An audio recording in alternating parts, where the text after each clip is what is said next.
আমরা মান্নত করি মিলাদ করার, মান্নত করি মাজারে গিয়ে খাসি জবাই করে ফাতিহা করার, মিলাদ করার, চাদর দেওয়ার মান্নত। এই সমস্ত মান্নত মান্নাতে শরঈ নয়। যদি কেউ এই মান্নত পূর্ণ নাও করে সে গুনাহগার হবে না। পূর্ণ করা ভালো, পূর্ণ করা সওয়াবের কাজ, কিন্তু জরুরি না।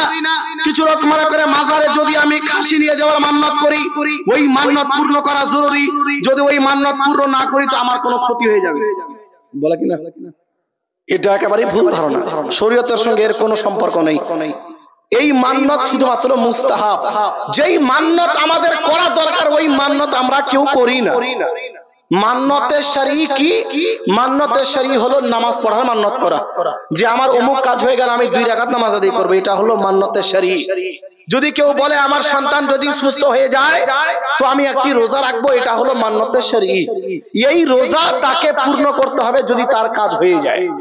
এই মান্নত পূর্ণ করা জরুরি, কিন্তু মিলাদ করার মান্নত, ফাতিহা করার মান্নত, কবরে চাদর চড়ানোর মান্নত, এই মান্নত গুলি যদি কেউ করে নেয়, করার পরে যদি পূর্ণ করে তো ঠিক আছে, যদি না করে তো কোনো গুনাহ হবে না।